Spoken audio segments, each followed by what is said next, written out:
Ustedes. Ok. Martes 7 de julio, 10:19. Empezamos a las 9:30. Ya llevamos una hora de sesión. Se nos trabó la grabación, pero adelante. Entonces vamos a continuar con el ejercicio. ¿Quién me dijo que ya la tenía? Yo, Adelante, Rosa. bueno, o sea, para decir lo que ya hemos dicho, ¿verdad? Ujú. Puse los derechos humanos son el conjunto de garantías que garantizan la integridad humana. Esto nos separa de los animales, ya que se destaca principalmente por el respeto y la dignidad humana, así como la racionalidad y la dignidad. Muy bien. Vean cómo ya partiendo de un conocimiento pueden hacer una construcción propia de lo que son los derechos humanos.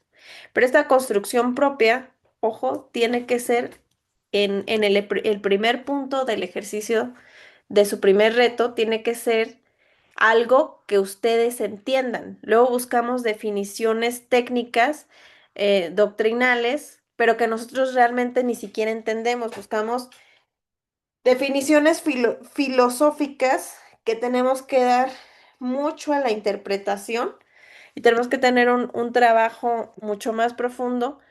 Entonces, no lo podemos hacer, no puedo encontrar las características, no puedo encontrar esos elementos, entonces me dificulta mucho el trabajo, ¿sí? Entonces, traten de cuando vayan a buscar una definición, sea algo que ustedes entiendan.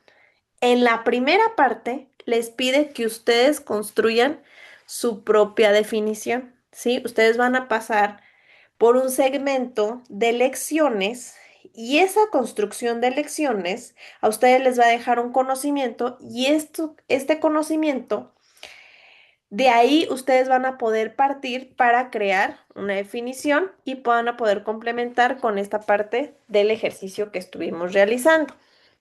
¿Alguien más nos quiere compartir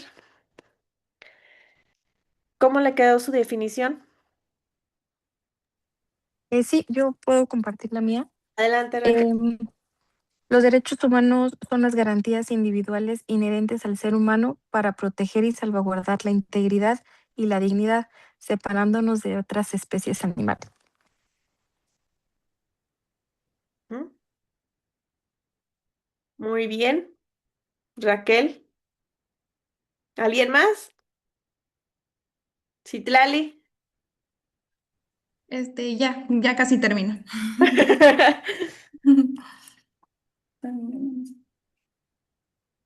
Vean cómo a partir de la construcción de sus ideas, de que la idea que ustedes tenían de qué eran los derechos humanos para ustedes, pudimos construir en conjunto una definición. Es bien cierto lo que dice Celeste. Es un concepto difícil de definir. ¿Por qué? Porque estamos hablando de ciencias sociales. En las ciencias sociales no hay una ciencia exacta, no hay meramente una definición tal cual al pie de la letra como en las matemáticas una fórmula, ¿no? Entonces vamos a encontrar diferentes posiciones, diferentes conceptos de lo mismo. ¿Por qué? Porque tiene que ver con el contexto en el que se desarrollaron, histórico, social. No es lo mismo la definición que tenían hace 50, 40 años, no sé, sobre los derechos de la mujer, que los que, o la percepción que existe hoy sobre los derechos de la mujer, ¿no? Ha sido una construcción evolutiva, no solamente de conocimiento, no solamente del derecho, sino también una parte muy importante que es la construcción social, ¿no? Y cómo van cambiando estos prejuicios, estos estigmas, estos análisis a estos tecnicismos que se le definen, cuáles son los patrones de conducta, cuáles son las conductas de alerta para establecer un parámetro a los derechos de la mujer. Entonces, tiene mucho que ver en el contexto que se desarrollen. Si su maestro tenía una percepción positivista, conservadora, todo eso tiene que ver cómo van a poder conocer. Pueden investigar, empezando, investigar quién es el autor. Yo tomo la definición de este autor y está bien, pero si quieren irse metiendo un poquito más, me meto. ¿Quién era el autor? ¿Cómo pensaba?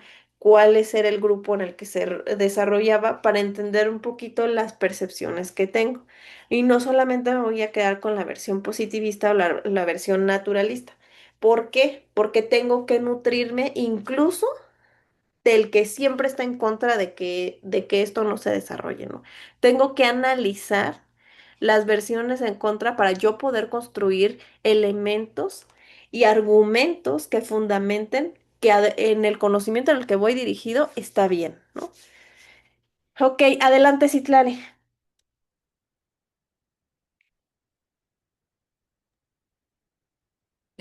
Los derechos humanos se le brindan a todas las personas sin distinción alguna.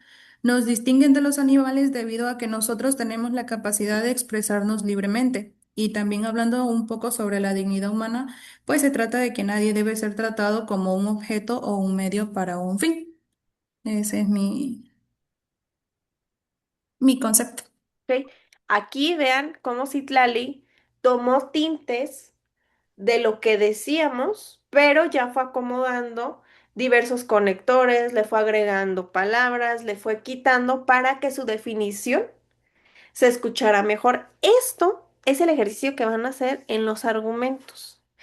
Los argumentos no se trata de copiar y pegar la conclusión de la sentencia. Al principio, cuando es en el primer ejercicio, les doy, o sea, parto de aquí y luego en el segundo intento ya lo llevo al enfoque que tiene que desarrollar, ¿sí? Hagan el análisis y pueden pegar si quieren la parte de la conclusión de la sentencia.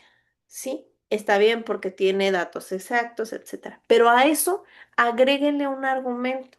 Si está bien una crítica, si está mal lo que hizo, si hubo violaciones procesales, si hubo elementos de perspectiva de derechos humanos que creen ustedes que no tomaron en cuenta. Pero para eso, ¿qué va a pasar? Por ejemplo, yo en esta sentencia de situación de vulnerabilidad de personas con enfermedades mentales y atención médica, se trata precisamente de un caso donde en teoría, y no en teoría, en definitiva del caso, es aplicar estricto derecho. Si era o no procedente que se pudiera aplicar una porción normativa de la Ley General de Salud para darle tratamiento y medicamentos a esta persona. ¿Qué pasa con ello?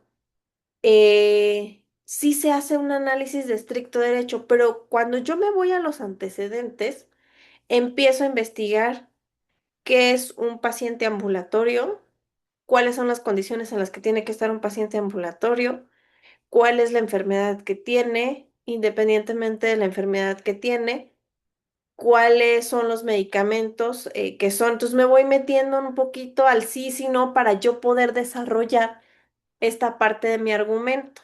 Ojo, esto requiere tiempo. Entonces, organícense bien, por eso les digo, agarren sentencias chiquitas que les interesen. ¿Por qué? Porque todo el conocimiento que ustedes, el tiempo que le dediquen a esta investigación, no va a ser desperdiciado. Y ustedes cuando lean, cuando vean, me decir, ay, me parece como este caso. Incluso proyéctenlo en una situación de una amiga, de una vecina, de una prima, para que ustedes vayan proyectando cuáles son las necesidades de esa persona que ustedes conocen y cuáles son los fundamentos que si ustedes presentaran su caso, cómo podrían resolver y cuáles son los elementos del caso que tienen que tener.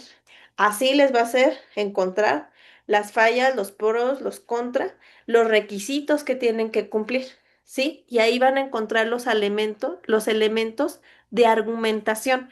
Una cosa es la fundamentación. Les piden una parte fundamentación. La fundamentación en esta parte es copiar o incluir ustedes los derechos que se encuentran regulados en la Constitución que consideran que se violaron, ¿sí?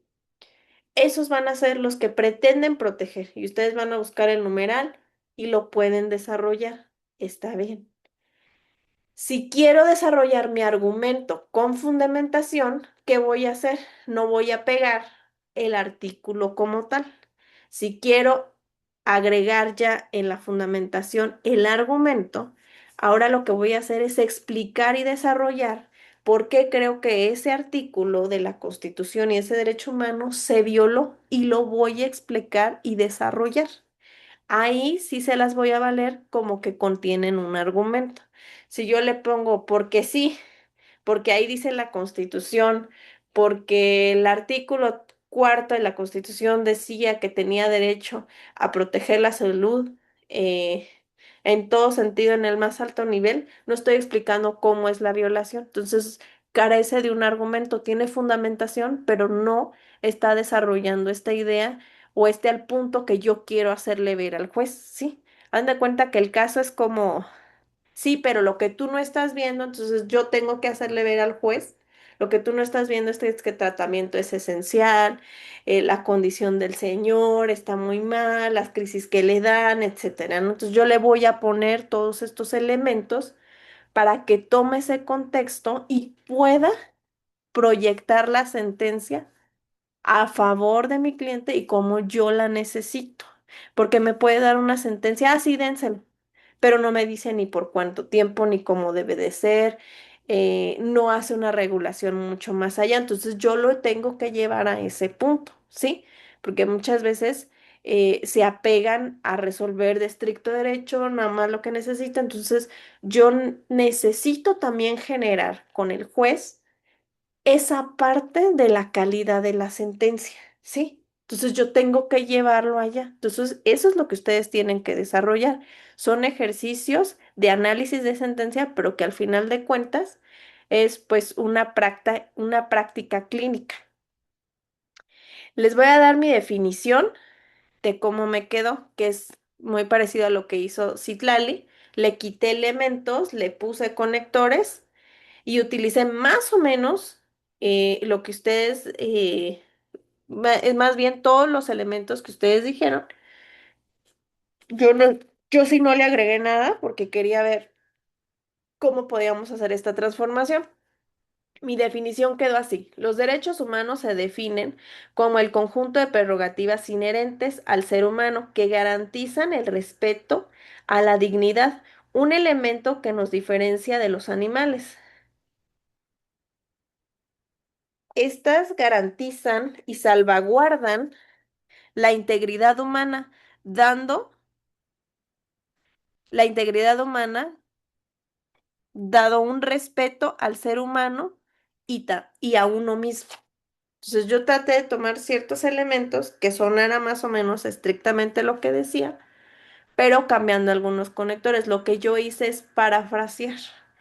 Lo que hizo Citlali ya es un tema de construcción de a partir de un conocimiento base y potenciarla a otro nivel agregando más elementos, no solamente con los que tenía. Hay dos tipos de desarrollos que se van a dar. ¿Por qué les explico esto? Porque en el tercer punto, perdón, en el segundo punto, les pide que ustedes investiguen definiciones de los derechos humanos, de doctrinarios, em, no me agreguen, pueden agregar uno de instituciones como la ONU, como la Comisión Nacional de los Derechos Humanos, que todas bajan la misma definición. ¿Por qué les pido que sean nutrientes? Se les considera autores corporativos a las instituciones para que lo tomen en cuenta en su formato APA, cuando los vayan a citar, este es autor corporativo. Pero lo que dice son definiciones teóricas de doctrinarios, de personas, no de instituciones, ¿no? Entonces yo tengo que meterme a buscar qué dice una persona, un pensador, alguien que haya desarrollado temas de derechos humanos, qué dice y cómo define a los derechos humanos. ¿Por qué? Porque dentro de esa definición, lo que ustedes van a hacer es anotar en su libreta la definición. Anotan la definición y luego buscan en internet cuáles son las características de los derechos humanos. Entonces ustedes van a tener una lista muy amplia. Universabilidad, inherencia, interdependencia, etcétera, ¿no? Entonces de ahí me voy a fijar cuál de estas definiciones tiene esos elementos o suena como esos elementos. y los voy a encerrar. Yo voy a ir encerrando. Bueno, conjunto de prerrogativas me suena como que es una característica, me está diciendo que son. Aunque yo no trate o no entienda qué es prerrogativas, ¿qué voy a hacer? Voy a buscar el significado de prerrogativas. ¿Por qué? Porque voy a ampliar mi léxico. Dos. Entonces voy haciendo el encierre a lápiz de mis definiciones. Bueno, ya tengo tres elementos, busco otra definición y de estas encontré dos características.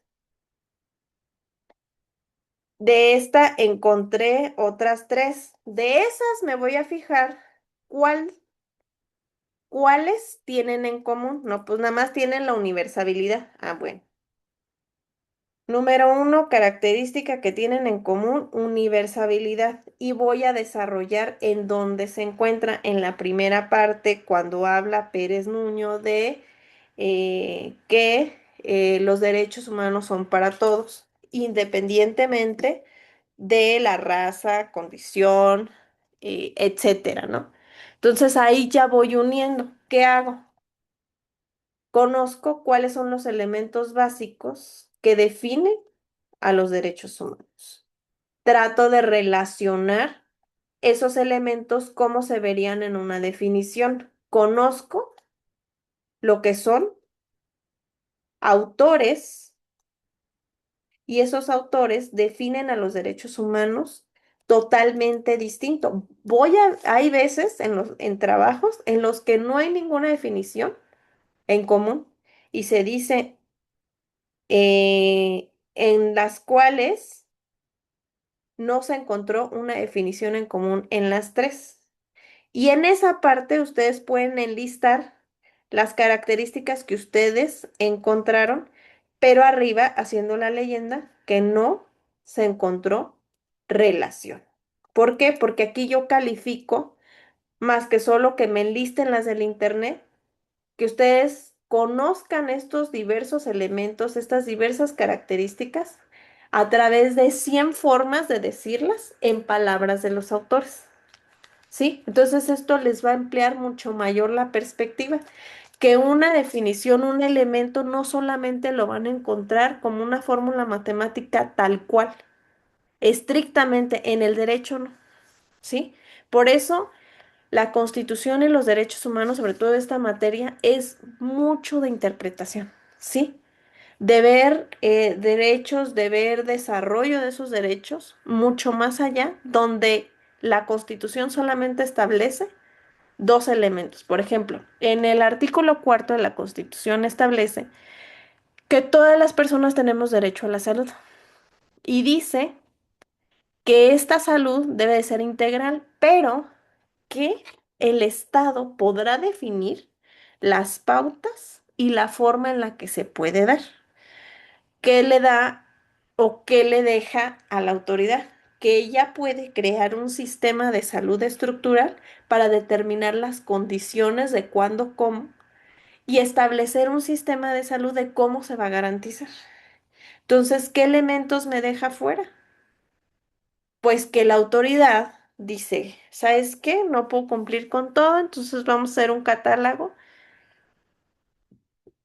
donde ciertas enfermedades van a ser gratuitas y las de segundo nivel van a ser de costo medio y las de tercer nivel pues van a tener un costo, ¿no? Porque estructuralmente no me alcanza el presupuesto para poder garantizar este tipo de enfermedades a todas las personas. Entonces a mí me dice, oye, pues tengo derecho a la salud, pero me dice que la autoridad tiene derecho a decidir las pautas en las que puede realizarlo. Y pues voy y pues la autoridad, el sistema de salud, el IMSS, el ISSSTE, los hospitales públicos se amparan bajo ese artículo de la Constitución.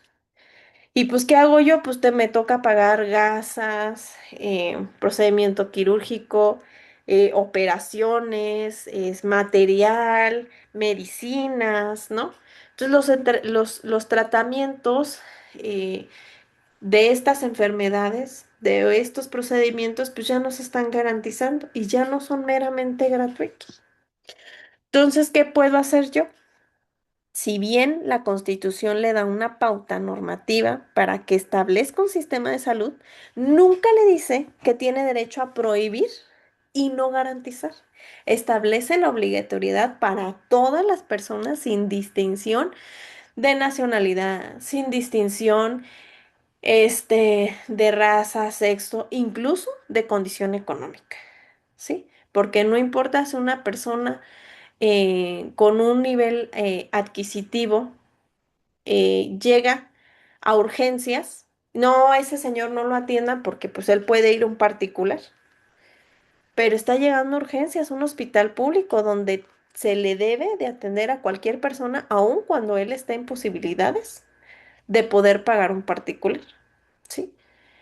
¿Qué pasa con estos elementos? Pues precisamente en la lucha y en el desarrollo de estos derechos humanos, ha tenido una construcción que va a ser uno de los videos que les voy a poner como material complementario del recorrido que hace los derechos humanos. Los derechos humanos no se construyeron un día y dijeron, va a tener esta serie de artículos y esta serie de condiciones, ¿no? Fue una construcción de resistencia, de un contexto social, de una serie de pensadores, de una serie de luchadores, de mucha sangre. Hay mucha sangre en ese desarrollo, pero que se agradece a esa resistencia y que la mejor honor que podemos hacer a eso, pues es estudiarlos, comprenderlos y saberlos cómo aplicar. Dentro de este desarrollo que se hace, existe un desarrollo muy importante que marca un antes y un después en lo que es nuestro sistema judicial, que es la reforma del 2011, de junio del 2011. 10 de junio del 2011 se aplica una reforma estructural para reformar principalmente el artículo primero constitucional, entre algunos otros elementos que se incluyen en la Constitución que cambian la perspectiva que se tiene sobre los derechos humanos. Entonces, se establece que este conjunto de modificaciones que se hace vaya mucho más allá y uno de estos elementos se da empujado por una discusión precisamente de un caso que como ustedes, que como yo, pudiéramos tener o que pudiéramos encontrar, sobre todo ahorita, en el tema del mundial. Es empujada, fíjense, le estoy hablando del 2011, pero esta decisión viene todavía mucho más atrás. Se establece un criterio del empuje que requiere el análisis y la intervención de la Suprema Corte de Justicia de la Nación en el año del 2009. Fíjense cuántos años tardó para poderse desarrollar una reforma. Entonces, este criterio, que es la contradicción de tesis 293, diagonal 2009, viene con un empuje antes de la reforma. De hecho, se sesiona el resultado al siguiente día de la reforma, pero este análisis que lleva tiempo el expediente, incluso se estuvieron diferiendo las audiencias porque los ministros no se ponían de acuerdo, estableció un parámetro muy importante para este caso que decíamos del artículo cuarto. ¿Qué hacer cuando la autoridad se niega a cumplir o garantizar mi derecho a la salud por el tema de tratamientos y me obliga a pagar eh, estos tratamientos, medicamentos o procedimientos quirúrgicos? Establece la obligatoriedad de que los derechos humanos no se vean rígidos y expresamente lo que está en la Constitución, sino que se vaya mucho más allá y se toma con seriedad lo que habían firmado como Estado, que se llaman los tratados internacionales. Dice, entonces, no son meramente orientadores, no son un tema como de un reconocimiento, un cuadro que puedas colgar ahí y no aplicar. Entonces dice, hay un tema controversial, tu sistema no está funcionando como tal porque esto abre la puerta a que tú estés violando los derechos humanos de las personas, justificándote que la limitante está en tu constitución. Y cuando hablamos de derechos humanos, estrictamente no podemos hablar de que tú puedas excusarte a través de tu derecho interno para no garantizar estos derechos humanos. Entonces no lo puedes usar. Y dice, no, espérame, pues es que yo tengo un orden jerárquico, tengo una autonomía como Estado y tengo esta famosa pirámide de Kelsen. Entonces tengo una jerarquía en la cual se aplican las normas y yo no puedo cambiar porque pues entonces volcamos lo que es una república representativa. Entonces, ¿cuál es la finalidad de tener una constitución? Y se empiezan a aventar un conflicto enorme y el conflicto realmente era falta de visión, falta de conocimiento y miedo. Miedo a que no funcionara, miedo a lo desconocido, miedo a esta desinformación que teníamos. Y estábamos casados con que el sistema judicial mexicano debía de funcionar con la famosa pirámide kelseniana.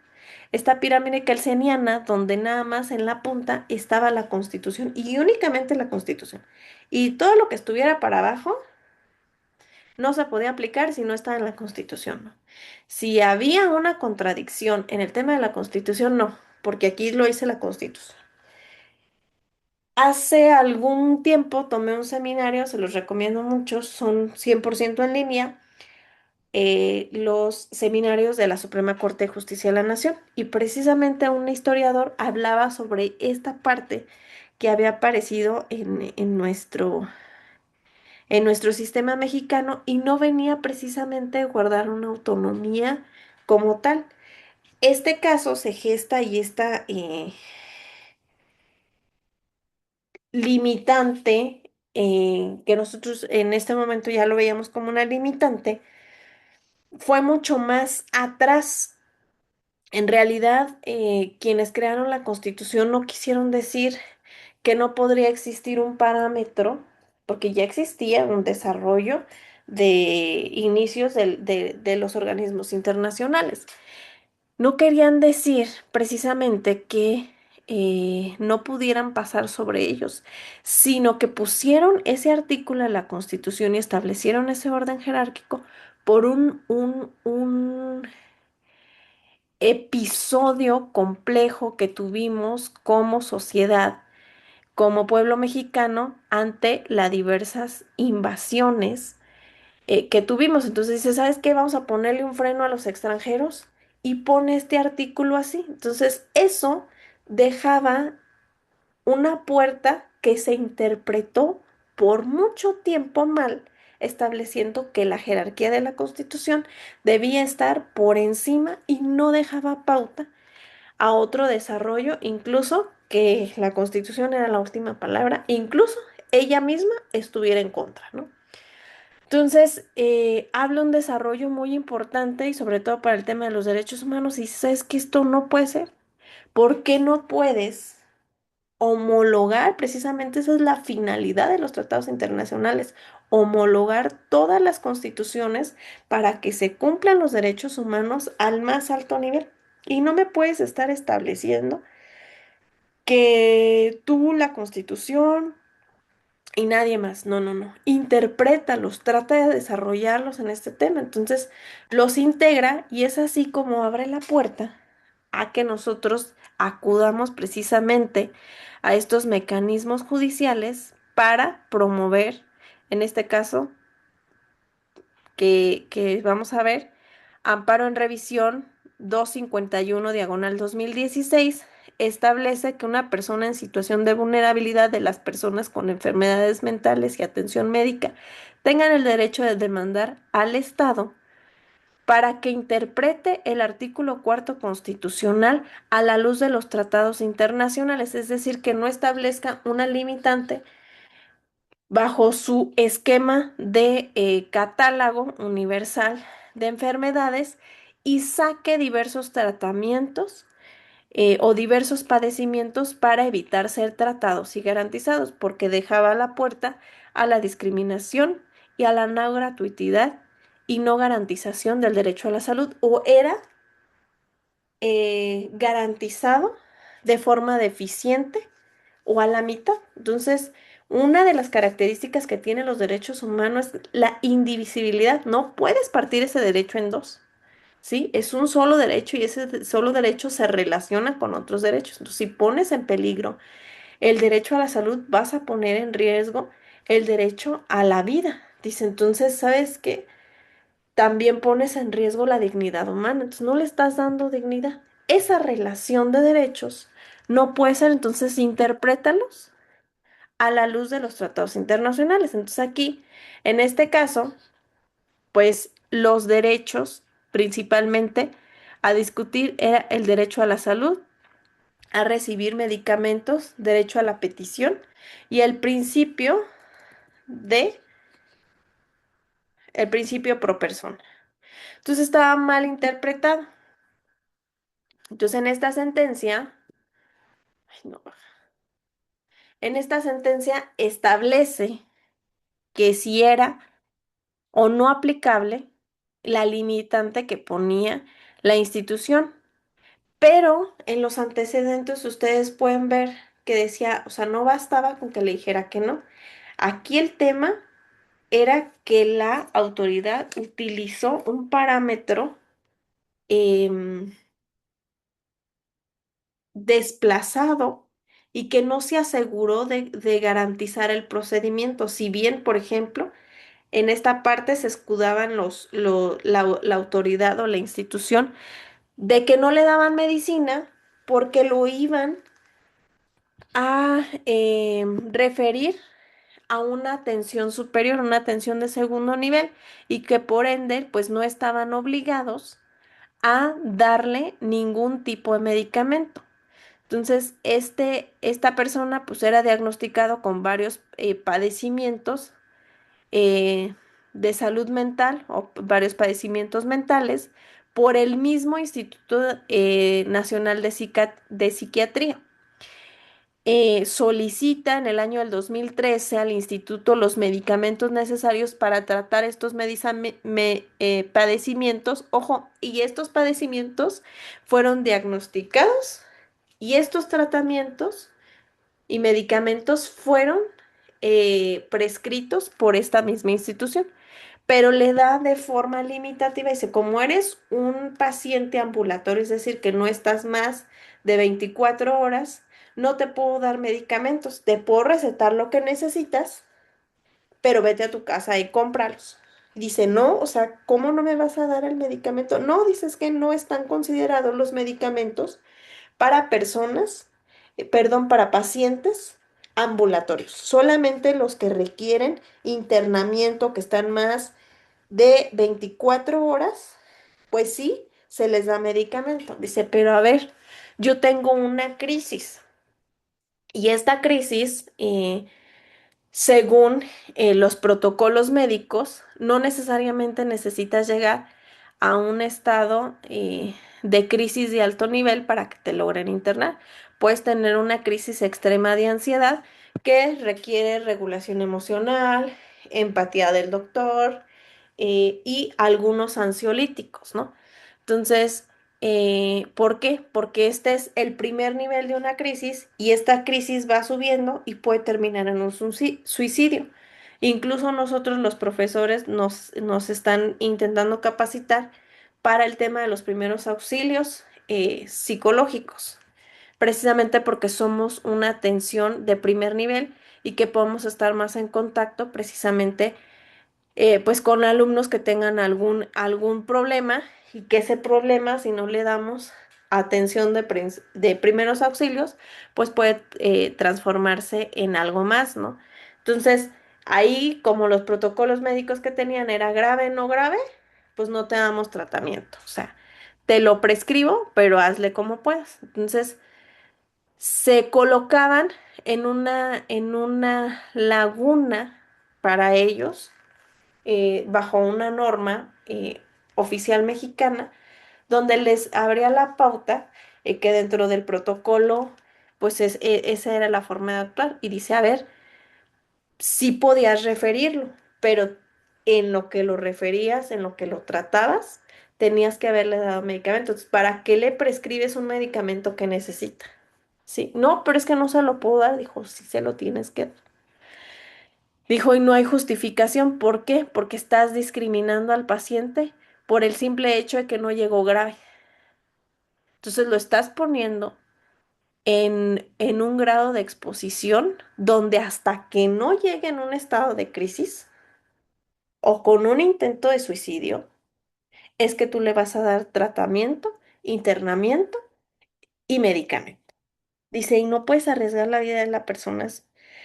Entonces, interpreta el principio pro persona no como una limitante, sino como un desarrollo mucho más allá de lo que tengas que ver. No importa que ahorita no tengas sistemas de alerta. Tienes que mantenerlo controlado aún cuando no lo hayas internado.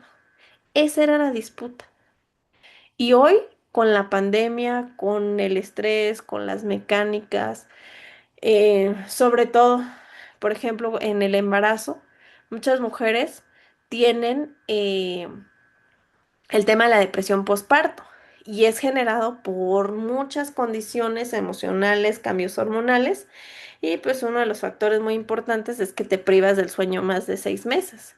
Entonces, cualquiera desarrolla un trastorno del que quieran si te se privan del sueño 6 meses. Entonces, dado a la sociedad que tenemos, eh, ya para el tema de la Organización Mundial de la Salud, el tema de la salud mental es primordial. Este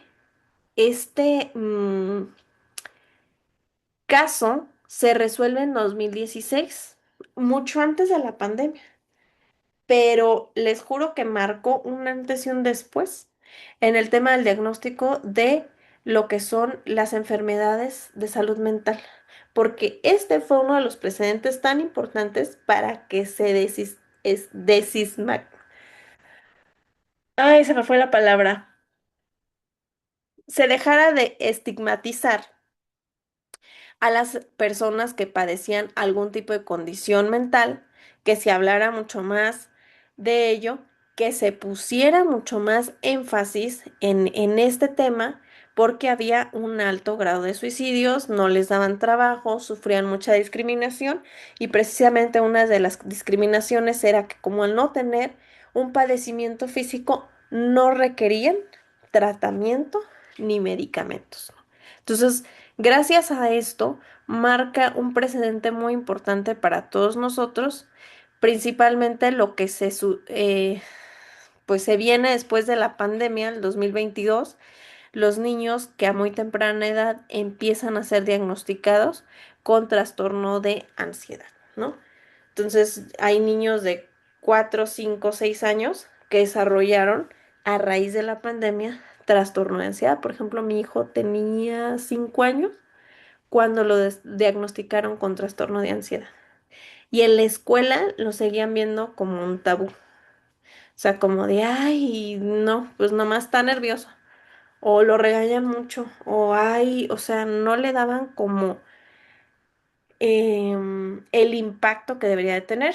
Afortunadamente, una psicóloga y el neurólogo me dijo, hay muchas cosas para esto, es totalmente normal porque están expuestos a un cambio de vida, porque tuvieron una dinámica distinta, el cambio de ciudad, porque hasta es el hijo en medio, dijo, o sea, y es, pues sí, en gran parte falta de regulación emocional, pero también hay que tratar ciertos factores que son parte de su tratamiento y le dieron medicamento. Entonces la psicóloga me dice, ¿sabes qué? Es muy pequeño para estas dosis, entonces yo recomiendo otras cosas. El neurólogo también me recomendó intentar, para empezar, como tenía hiperactividad, también tuvimos que quitarle el azúcar, pero tuvimos que quitar mucho más que a otros niños porque eso desarrolla mucho el cortisol, la programación, o sea, una serie de cosas que si no tienes un acompañamiento y un tratamiento adecuado, establece un estigma y pasa que un niño que es diagnosticado a los 5 años de edad, cuando llega a la edad adulta, no tiene la capacidad emocional para poder hablar de los temas del desarrollo emocional y a eso súmenle que es revictimizado por el sistema de salud, que lo que iban a ser primeros auxilios termina siendo ya un trastorno o terminan estando en una edad avanzada y en un grado avanzado ya en psiquiatría. Entonces vean la importancia de cada precedente judicial. Puede ser un caso, así como yo lo proyecté en una experiencia propia, ustedes pueden proyectar estos casos en experiencias cercanas que les pueden traer un conocimiento y les pueden ayudar a profundizar un poco más en la lectura, en la investigación y para que puedan fortalecer lo que va a ser su argumento. Voy a tratar de tener otra sesión para darles de manera más completa esta sentencia. Ya sé que es un poquito tarde, entonces ya los veo cansados. Voy a decidir dejarle hasta aquí, pero me dio mucho gusto conocerles. Voy a tratar de acomodar.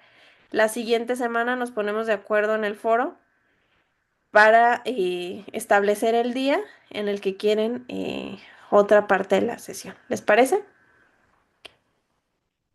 Muy bien, pues ya los dejo para que se vayan a descansar porque ya los veo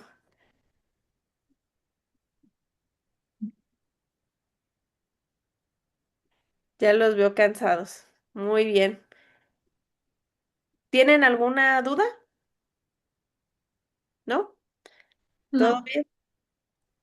No, Muy. Yo Comentar. nada más una pequeñita, Sí. con respecto al tema como a los cronogramas como de entrega de trabajos. Hay veces que yo los retos como que los entrego, puedo entregar hasta dos en un día porque hay veces que en mi trabajo me ocupo mucho y no alcanzo como a llevar como los retos rápido y entonces a veces los fines de semana los ocupo para hacer dos retos, por ejemplo. O sea, puedo hacer todas las lecciones en el transcurso de la semana y dejar los retos para el fin de semana. No, Hay como un tema. de- no. Em, si los entregan antes, no. Si no Ok. los van a entregar en las fechas, por favor, mándenme un correo. Entonces, con eso, que me manden un correo es como un recordatorio para mí. Entonces, yo busco en mi sistema y pongo a fulano tiene permiso para entregar. Entonces, ya no los penalizo en las entregas. em, o les dejo abiertos los dos retos. Depende del trabajo que vayan haciendo, para yo estar muy consciente, ¿no? A la hora de calificarlos. El tema de que les pedimos un cronograma es para que eviten que se les junte precisamente el trabajo. La técnica que usa Rosa, pues es acorde a su dinámica que ya tiene. Entonces ella ya sabe que el fin de semana se regulariza y ya tiene una dinámica. Pero a veces nosotros, no sé, nos atrasamos y no hacemos nada. Entonces traten de seguirle el paso al cronograma para primeros intentos. No, de ahí no necesitan trabajar forzosamente al siguiente día las modificaciones, no. Para las modificaciones o la retroalimentación que yo le doy no tengo tema, ¿sí? Lo principal que me interesa es que el primer intento lo entreguen en tiempo porque es más fácil que ustedes lean y vean lo que tienen que trabajar y que empiecen un trabajo nada más de modificaciones a que empiecen un trabajo de cero y que ya les ganó el tiempo y que ya no saben dónde buscar y ya que ya pongo las referencias, nada más copio y pego y ya nada más así las pongo, entonces ya no tiene tanto formato y les va bajando puntos. Es por eso que les pido que traten de seguir el cronograma porque va a ser más fácil y así aseguran su segundo intento y es más fácil trabajar. Hasta en un fin de semana o un domingo, un sábado, pueden trabajarlo todo de lleno, pero ya con la retroalimentación. Ah, esto es lo que voy a trabajar. Y trabajo mis dudas en la semana, entonces ya tengo la información, cómo lo quiere el ejercicio y ya fácilmente aseguro mi calificación del 100 en vez de estar batallando con el 79 y a ver si me alcanza para pasar en el módulo, ¿no? ¿Ok? Muy bien. Pues me dio mucho gusto conocerlos, espero verlos en la próxima sesión y que pues que pasen muy buenas noches. Muchas gracias. E igual, bueno, ya para terminar también tengo el mismo detalle. Bueno, lo que pasa es que pues por mi situación, yo a veces que días que tengo un poquito más libre, aprovecho para realizar todas las lecciones y ya voy dejando un poquito a lo último lo que son los retos, que ya es como que me enfoco ya, bueno, fin de semana porque pues esos días mi esposo pues descansa en su trabajo y me ayuda con la niña, entonces esos días yo también tengo libre para enfocarme prácticamente pues todo el día en eso. Ok, no, no tengo tema. Nada más mándenme un correo con un recordatorio, que luego estoy revisando yo y luego me acuerdo y digo, ay, me pidió permiso, aunque tengo mi lista, pero luego ando en un café o en otro lado y digo, ah, sí me pidió permiso, ya busco en mi sistema y ya digo, ah, está bien. Sí, porque a veces durante el día tengo tiempo libre para ir haciendo las lecciones y las voy haciendo acorde, tengo tiempecito que mi bebé se duerme. Sí, sí, sí. No, no, no tengo tema. No, no se preocupe. Nada más mándenme un correo de recordatorio y siempre en cualquier módulo avisen a su asesor y a su tutor. Porque a veces el tutor no reporta, pero el asesor ya tiene conocimiento. Entonces ustedes a los dos y guarden la evidencia, díganle, ¿sabe qué? Yo tengo esta situación, necesito que me dé una fecha ajustada. Ustedes apelen a los derechos humanos, al tema de la accesibilidad, al tema de la flexibilidad. Tengo esta situación, no estoy dejando de trabajar, pero requiero un ajuste razonable de los tiempos a mi cronograma y que no se me force a las fechas. Voy a trabajar, incluso va a haber fin de semana que les voy a entregar dos, pero sí le pido que en esta parte me respete y ustedes apelen. Aquí van a aprender a hacer esa apelación. Entonces, ¿por qué? Porque nosotros tenemos que hacer este ajuste con la perspectiva, principalmente ustedes que son mujeres, perspectiva, por ejemplo, de género, ¿no? Que también podrías ser un hombre, ¿no? Pero ustedes pueden apelar a todos esos elementos de los derechos humanos para que se les dé un trato diferenciado, no buscando un privilegio, sino buscando a que se analice mucho mejor su contexto y pueda tener las mismas oportunidades que los demás. ¿Sí? Muy bien. Bueno, pues nos vemos ya. Ahora sí las dejo. Buenas noches. Buenas noches, Buenas hasta luego. noches. Hasta luego, Hasta gracias. luego. Pasen buenas Gracias. noches. Adiós.